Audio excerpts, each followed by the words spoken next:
When somebody is in the throes of any strong emotional experience, whether it's panic, whether it's fear, whether it's anxiety, or any other emotional reaction that can even be traumatic, you can't speak to that person at that moment and say, hey, you know what, let's sit down, let's reason here, let's be a little more sober, a little more deliberate.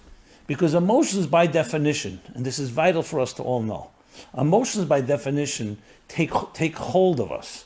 They actually take us, they hold us hostage in their tentacles. Just think about the last time you were in a very strong emotional reaction to something. Angry, vengeance, resentment, or fears. They are very powerful, these forces. You can't just say, okay, let me do A, B, C, and it'll be over with. For some of us, we may even need medication. Obviously, that has to be done with discretion, with the proper medical authorities and advice, not just as a way to numb yourself. But let's talk not on that extreme clinical level. The fact of the matter is, it emotionally takes over our lives, and it's not easy to just reason away. As a matter of fact, there's a statement, I use this often, I don't even know if anyone coined it or something I just came to become aware of over the years, that a most brilliant mind cannot speak to a crying heart. And that's whether it's a painful situation or an anxious one, and so on, because the emotions just function a different way. There are 4 personality types, archetypes, that define us all. Check out the description below, a course on the Kabbalah of the 4 elements. So then, what do? So there are some guidelines of how to create a little calm, in a sense like stopping the bleeding when you go into an emergency room. There are ways. But I want to primarily address the second half of the story.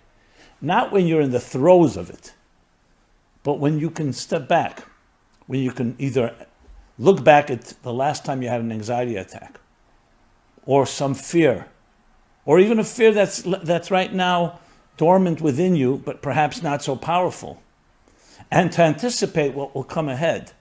That is the main focus of what I would like to address. Because there we have far more control. Now, I'm not suggesting we don't have control even at the moment, but at the moment, you need to take other measures. When a person is in a state where you can't reason with them, or they're just overwhelmed, there, and I'll start with that, there they need safety. Safety means someone that is calm, is kind, is loving, nurturing. It doesn't mean it will immediately impact, but that's what you need. That's how you do things when someone is in a state where they're traumatized or something's really disturbing them. And it's not even the words you say. It's not about words. It's not about reason. It's not about some intellectual discussion. It's just showing that you care. It's just showing love. It has an element of being able to help people just find their equilibrium. When you see calm, calm breeds calm. So on a short-term basis, if you know a friend or someone that's in that state, the key thing is to show them you're there, hold their hand. And this is true about any type of strong emotional experience. We're talking about fear and anxiety. If someone's feeling that way and they feel really fearful of a particular situation, for example, they need to go to meet somebody, but they're really fearful because there's a lot of consequences. Maybe it's about getting a job. Maybe it's going to an event. People have certain social anxiety. So there, as a good friend, what you try to do, you never force or push anyone, but you try to say, I'll go with you. Let's talk about it. You help people work it through. And case by case. But what I want to address is the bigger issue. What is fear? What is anxiety? When we could speak to each other, when we're not caught up in the throes and overwhelmed by the emotions of it. So one of the ways it's described by the mystics is anxiety is this voice of your soul saying that something's wrong. A certain lack. Just as your body tells you when it's hungry, you feel hunger pains or thirst pangs, hunger pangs I should say, or you feel thirsty. The same is true when it comes to an emotional psychic or something that is lacking. Anxiety is telling you there's something out of sync, out of whack, and you need to address it. Now, always depending on what type of anxiety, because there's a wide range, but we're talking about an anxiety over that lasts for a while, or just lives with you, and it's very often a result of a type of dissonance. To just use the most basic and obvious example, children.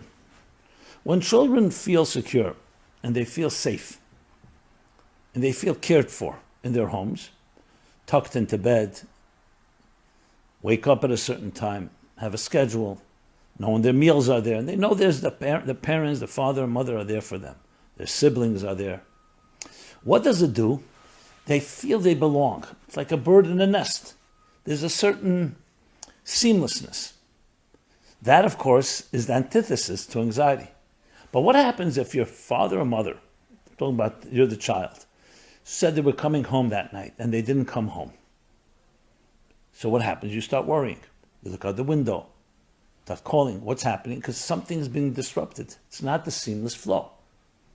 And for children, it's quite simple. As soon as something's out of the ordinary, obviously everyone has certain resilience, but if it becomes something more severe and more consistently inconsistent, then the insecurities begin to build up, and that translates into an ongoing fear and anxiety.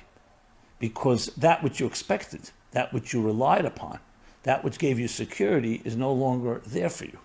Or it's there in very erratic and unpredictable ways.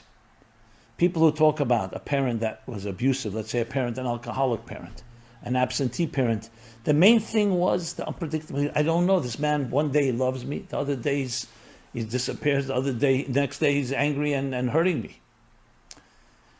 These are the forces, the ingredients that lead to a volatility, to the lethal result of ongoing fears and anxieties. So it really comes down to having a type of consistency, having a place to be. You know you can rely on this. You know you can trust someone. Now, once our trusts are breached, it's not easy to just reclaim or regain it. Because then we always start wondering, maybe the next person who I trust will also betray me or violate me or hurt me in some other way. And of course, there are many variations in this itself, many variations. But the point is that when we see fear and anxiety, let's look at it like pain. Pain is a warning signal that something is amiss. Something is off. And do something about it, or else it can get worse. Anxiety is also a wake-up call. It's a signal, an alarm clock that's telling you something is amiss. Something's awry. Do something, or else that anxiety can build. And that's the same with the idea of any type of fear that creates the unknown. What will be? There was a lot of fear and anxiety, and maybe there still is in this country, right before the election, during the election, after the election, and even now that there is a winner. There are people who have fear and anxiety, either because they didn't want this winner, they wanted someone else, or they still don't know what the future holds. Then we have the cloud of COVID hanging over us and other uncertainties. As I've discussed many times, what's the counterforce to the fear and anxiety that results from uncertainties? Is looking for the things that are certain in your life.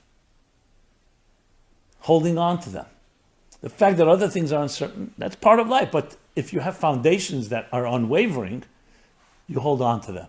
No different than any foundation. So even if the upper floors crumble or other layers are not consistent, when you build that inner force that stays strong, you can build upon that and rely upon that. If your entire life is determined by the vicissitudes and by the forces and voices and expectations and demands and everything that's inundating us from without, what do you think your life is going to be? Of course you'll be anxious. So the way to counter anxiety is two things. One is to recognize the dissonance and do something about it. Feed your soul. And how do you feed your soul? By looking at, point two, the values that you can rely upon. Marking down, literally writing down. Write down the 3 things in your life that are you're absolutely committed to. You absolutely, no matter what, will never forsake. And it could be the love in your life. It can be children. It can be a value that you stand for. Once you identify it, then of course commit to it. And you'll say, well, how's that going to help my fears? I'll tell you how it helps. Because it's the counter force. It creates the exact opposite of fear and anxiety, which is inconsistency and insecurity and things that are forever shifting. Of course you're going to be fearful. Because if your foundations are shifting, you have nothing, what do you have to fall back on? Whereas when you can identify what gives your soul nourishment and you can act on that, you have something to hold on to.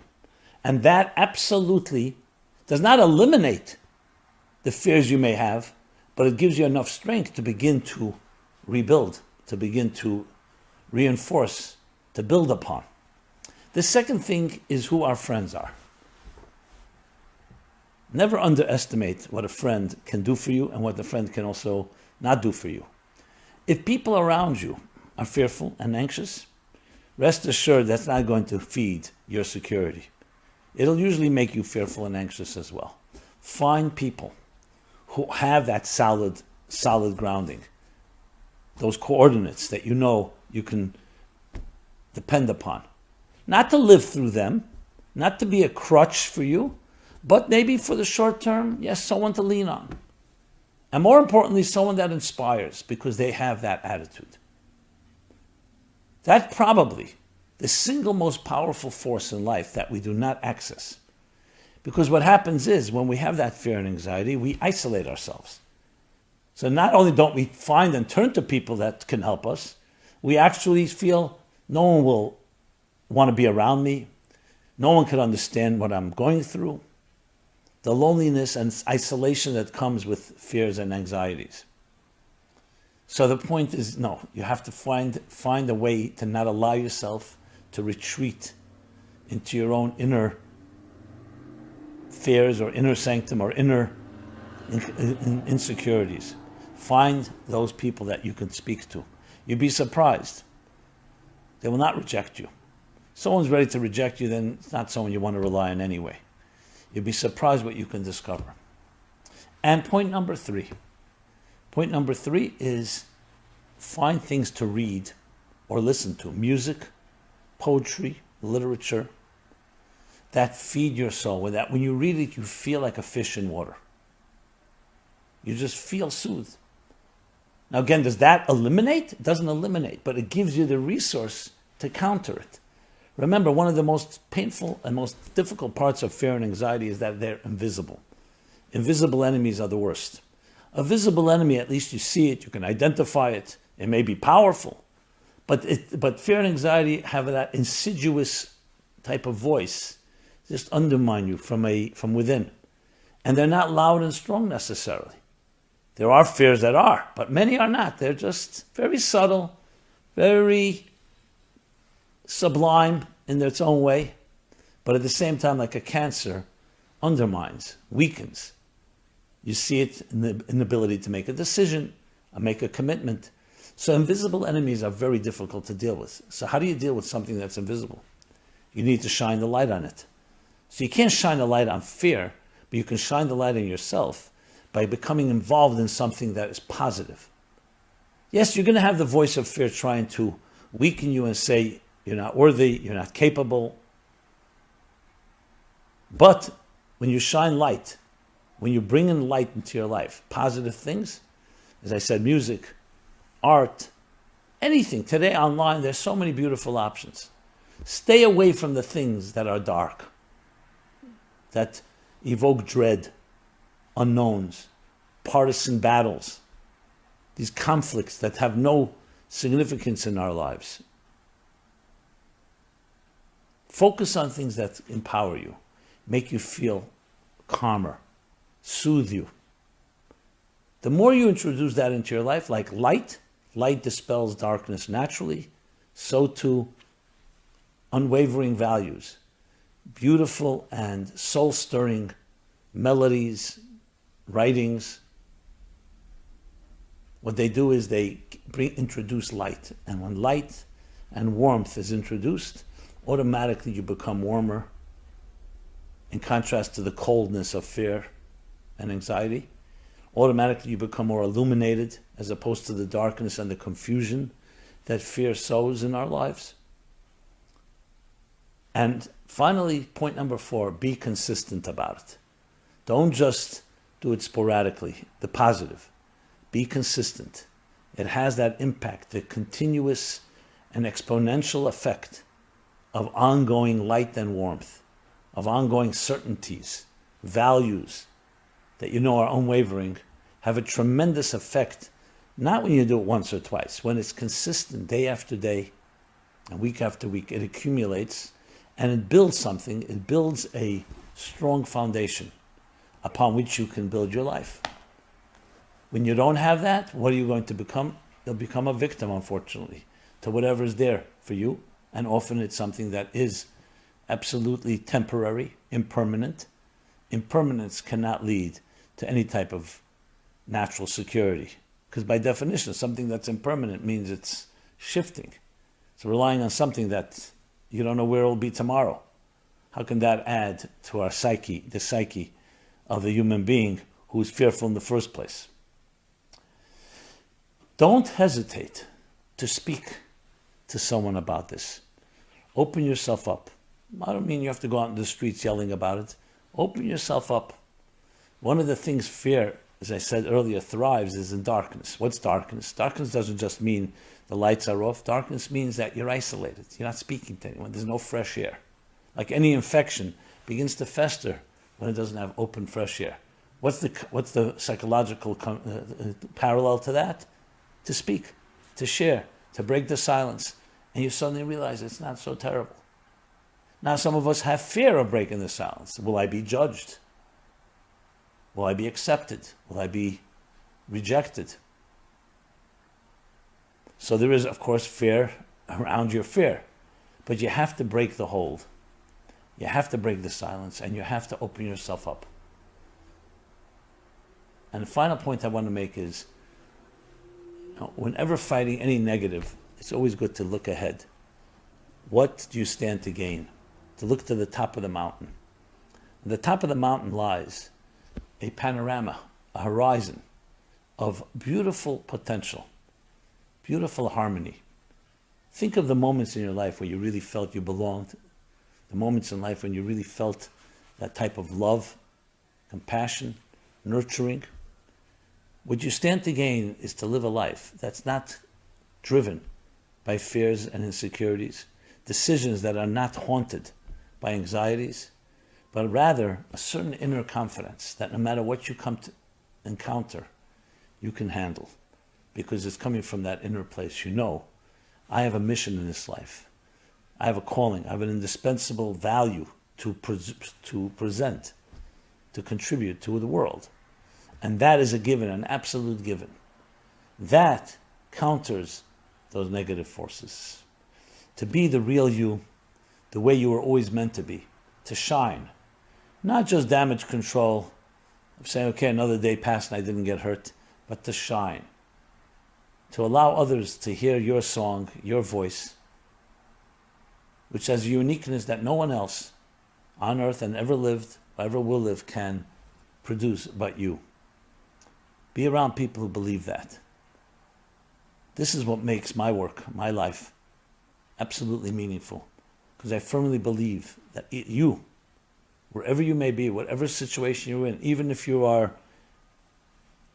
entangled in different fears, what lies at the heart is that beautiful, beautiful soul, that beautiful song that you play.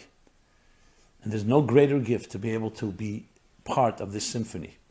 And for me to be able to be part of bringing it to your attention, bringing it to my attention, and recognizing that my song cannot be complete without yours, and yours cannot be without mine. This is the mission of the Meaningful Life Center. So please check us out. We're on all the platforms, social media, online. Meaningfullife.com is our so-called landing page. Plenty of resources and events, all the schedules there. But above all, please stay in touch. Write, communicate, share, like, and let's keep this light going. You can imagine what you can do for a person with one kind word. You don't know what people are going through. So I hope my few words from the heart enter the heart, and together we create a ripple effect that can actually transform this polarized society of ours and find the common denominator, the commonalities, the harmony within our diversity. Thank you, everyone. Be well. It's always a blessing to share a few words with you. God bless you.